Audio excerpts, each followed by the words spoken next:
आकारं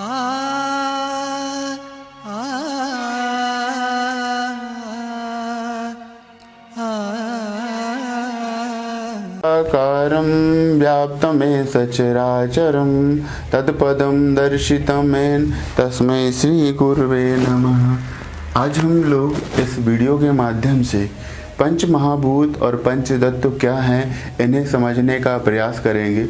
तो हमारे अध्यात्म परिवार के भी जो लोग हैं इसमें एक सम्यक निर्णय न होने के कारण मतलब इसमें बहुत कन्फ्यूजन रहती है।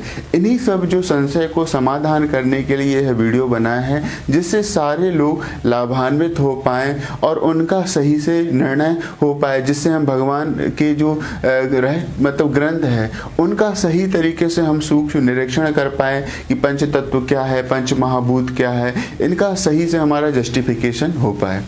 पहले हम यहाँ पे समझते हैं भूत का अर्थ यहाँ पे पदार्थ है और महाभूत माने बड़ा पदार्थ है। तो जो हमारी विश्व प्रकृति है, जैसे ये आपको डायग्राम आपको दिख रहा होगा कि पूरा विश्व प्रकृति को यहाँ पे रिप्रेजेंट किया गया है। तो जो सबसे विरलतम पदार्थ जो बाहर की लेयर आपको दिखाई पड़ रही है, ये आपका आकाश महाभूत है। ठीक है, ये बाहर की लेयर है, तो ये सबसे विरल है और सर्वत्र यूनिवर्स में व्यापक है। उससे ज़्यादा थोड़ा सा स्थूल जब हो जाता है तो ये कौन है, आपका वायु महाभूत है।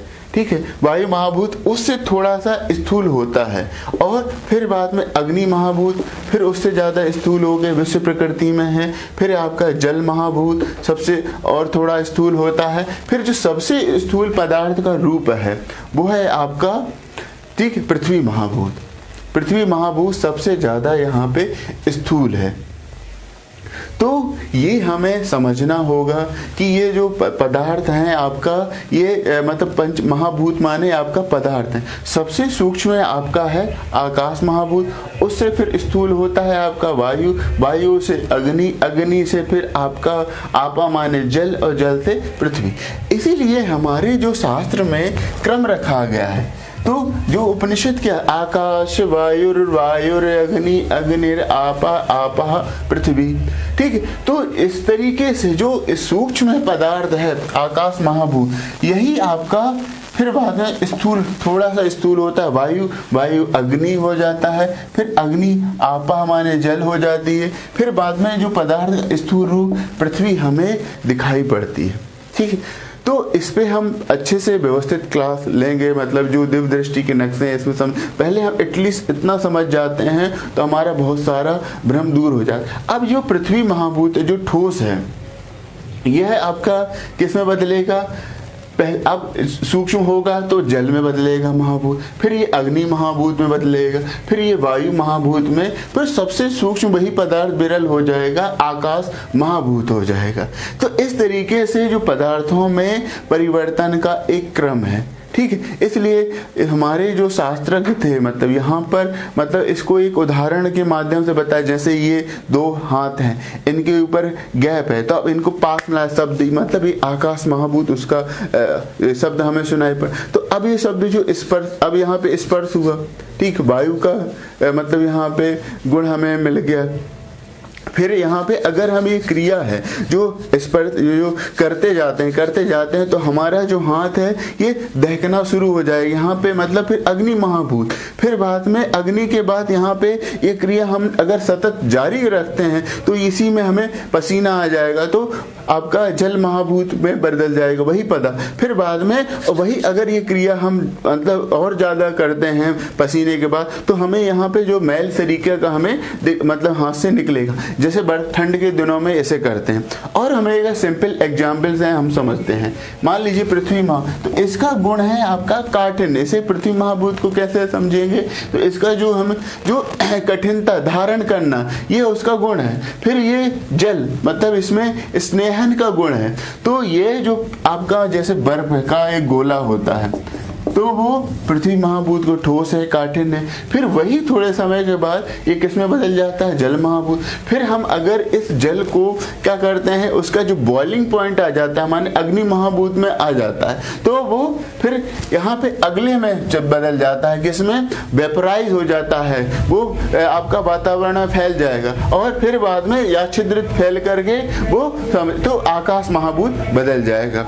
इस तरीके से मतलब ये पंच महाभूत हैं, इनका हमें पहले निर्णय हो जाए। अब हम समझते हैं तत्व क्या है।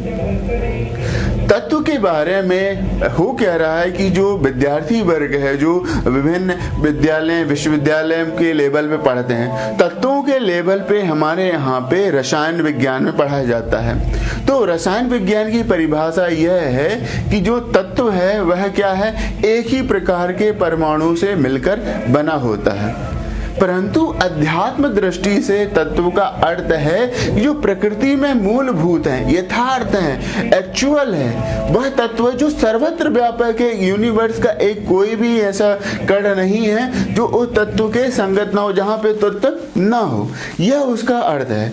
अब हमने जब पंच महाभूतों को समझ लिया, अब इन पंच महाभूतों में कैसे तत्व रहते हैं, जिनका हम गुण है शब्द स्पर्श रूप रस गंध, उन्हीं पंच तत्वों का जो गुण है उनको शब्द स्पर्श रूप रस गंध से कैसे मतलब वहां पे रहेंगे, तो ये पूरे यूनिवर्स में है। तो इसे हम अब समझते हैं। अब हम लोग जो विभिन्न महाभूत हैं वहां पर हम तत्वों को समझते हैं, क्योंकि यहाँ पे हमें स्थूल भास तो हो जाता है, लेकिन हमें इसे सूक्ष्मता से समझना पड़ेगा, क्योंकि भगवान श्री मायानंद चैतन्य जी सर्वांग योग में कहते हैं यहाँ लो 5 तत्वों का सूक्ष्म। तो अर्थात जो विश्व मादरे का चाहे छोटा सा छोटा कण है या विराट से विराट कुछ भी जो पदार्थभूत रूप है, वहाँ पर सर्वत्र में 5 तत्व हैं और पंचीकृत रूप में है। इसलिए उस अध्याय का नाम क्या है, क्षर भाव स्थित पंचीकरण योग। अब जो हमारा शर्करा अधिष्ठान है वो एक तरीके से रिप्रेजेंट करता है आपका पृथ्वी महाभूत का, ठीक है, पृथ्वी महाभूत का रिप्रेजेंट करता है। तो अगर मान लीजिए यहाँ पे हमें समझना होगा कि जो पृथ्वी महाभूत है तो 1/2 इसमें क्या है, आपका पृथ्वी तत्व है, ठीक, यहाँ पे, और बाकी मतलब 1/8 माने 1/8 में अग्नि तत्व, 1/8 में वायु तत्व, 1/8 में आकाश तत्व, 1/8 में आपका जल तत्व। तो पांचों मिलके ये पंचीकरण एक हो गया पदार्थ मतलब, ठीक है। अब यहाँ पे हम उसके बाद जो जल महाभूत हैं, जो वाटर मॉलिक्यूल हैं विश्व प्रकृति में पदार्थ रूप, तो 1/2 यहाँ पे वहाँ पे जल तत्व, और बाकी जो रिमेन 50% में आपका 1/2 में, तो अर्थात 1/8 यहाँ पे अग्नि तत्व, 1/8 यहाँ पे वायु तत्व, 1/8 यहाँ पे आकाश तत्व और 1/8 यहाँ पे पृथ्वी तत्व रहेगा। अब यहाँ पे आते हैं जो अग्नि महाभूत के पिंड, अर्थात जैसे आपका सूर्य है, तारे आदि हैं जो दहकते हुए पिंड के रूप में हमें दिखाए, और अन्य भी जो जैसे ज्वलनशील तमाम जो जलते हुए चीज, तो जो अग्नि महाभूत को यहाँ पर, तो उस अग्नि महाभूत में 1/2 आपका कौन है, अग्नि तत्व रहेगा, और 1/8 यहाँ पे 1/8 आपका वायु तत्व, 1/8 में आकाश तत्व, 1/8 में यहाँ पे पृथ्वी तत्व, 1/8 में यहाँ पे जल तत्व है। इस तरीके से यहाँ पे पंचीकरण युग ये हो हम दिखाई पड़ता है कि इसमें भी 5 तत्व कारण रूप से मौजूद हैं जो आकाश अग्नि महाभूत के पिंड हैं। अब हम यहाँ पे आते हैं वायु महाभूत, जो एटमॉस्फेयर जिसे अपन यहाँ पे वर्तमान वैज्ञानिक भाषा में कहते हैं। तो यहाँ पे भी 1/2 क्या रहेगा, और 1/8 यहाँ पे अग्नि तत्व, 1/8 आकाश तत्व, 1/8 जल तत्व, 1/8 आपका वायु तत्व होगा। और फिर जो आकाश महाभूत है जिसे भौतिक विज्ञान में निर्वात, ईथर आदि तमाम नाम दिए जाते हैं, इसमें जो आकाश महाभूत 1/2 यहाँ पे आकाश तत्व और 1/8 यहाँ पे अग्नि तत्व, 1/8 आपका वायु तत्व, 1/8 जल तत्व, 1/8 यहाँ पे पृथ्वी तत्व रहेगा। इस तरीके से अगर हम समझ जाते हैं कि जैसे हमने शर्करा अधिष्ठान तो पृथ्वी तत्व जो इसका हमें जो गुण किससे अनुभव आया, गंध से, और जो हमें अग्नि यहाँ पे दिखाई पड़ा रूप भाव में, और इसका वायु तत्व का गुण यहाँ पे स्पर्श, और आकाश का शब्द, और जल का हमें रस मिला। तो अब यहाँ पे जैसे जैसे यहाँ पे जाते हैं तो थोड़ी सी तन्मात्रा जो हमें गुण है कुछ उसमें सूक्ष्मता आती जाती है, ठीक है। लेकिन मतलब यहाँ पे सर्व में मतलब अब हमने अगर समझ लिया तो ये सारे जो पदार्थ भूत हमें सृष्टि दिखाई पड़ रही पंचमहा, अब हमें एक ही पदार्थ हमें दिखाई पड़ेगा, एक ही स्थूल देह हमें अनुभव में आएगा। यही जो क्षर भाव स्थित पंचीकरण योग का रहस्य है। अब हम थोड़ा सा डिटेल में समझते हैं त्रिपुटी योग के माध्यम से जो हमारा सर्वांग योग में बताया गया है। अब हम थोड़ा सा उस पर ही आकर के आपको इसका प्रकाश देने का एक मतलब प्रयास कर रहे हैं। अब हम लोग थोड़ा सा जो पंचतत्व हैं थोड़ा सा हम इस त्रिपुटी सिद्धांत के आधार पर समझने का प्रयास करते हैं। तो सबसे पहले जो हमें तत्व का अनुभव आता है अग्नि तत्व, जिसको सर्वांग योग में सबसे पहले अपनी आंखों से देखो दिखता है पदार्थ है, ऐसे ही विश्व में सारे रूप का दिखना पड़ा। तो अगर मान लीजिए यहाँ पे स्थूल है जिसको हमें रियलाइजेशन होता है वह आँख है, जो हमें ह्यूमन में मिला है आँख, ठीक है, वही तत्व आया है। और फिर बाद में यहाँ पे उसका जो रूप भाव से, ठीक है, वह हमें दिखाई पड़ता है। तो हमने अब क्या किया, अपने ही आँख से हमने जो नेचर है मतलब पूरा परीक्षण किया कि हमें रूप कैसा मिला है, यहाँ पे अखंड अनुभूति आई। तो जो यूनिवर्स में है जो मतलब इन स्थूल और सूक्ष्म का जो कारण रूप से जो अल्प शक्ति दीर्घ शक्ति किसी ओर प्रभावित हो रही, तो वो जो अस्थि रूप से क्या हमें अब अग्नि तत्व वह हमें अनुभव आता है कि कारण रूप से जो अग्नि तत्व वही यहाँ पे सूक्ष्म अर्थात रूप बन करके अपने ही गुण मतलब स्थूल हो करके आँख से वो इसे अनुभव करती है। तो जो आँख है यहाँ पे किसका प्रतिनिधि है, उसी कारण रूप अग्नि का जो यूनिवर्स में है उसी का प्रतिनिधि यहाँ पे आँख है। तो इन दोनों का जो स्थूल और सूक्ष्म अर्थात आँख और रूप दोनों का लय किसमें हो जाता है, आपका जो विश्व प्रकृति यूनिवर्स में है अग्नि तत्व में उसका लय हो जाता है। अब हम यहाँ पे जो दूसरा हम यहाँ पे तत्व देखते हैं, ठीक, वायु तत्व। तो वायु तत्व है, इसका जो स्थूल साधन हमारे पास क्या है, स्पर्श है।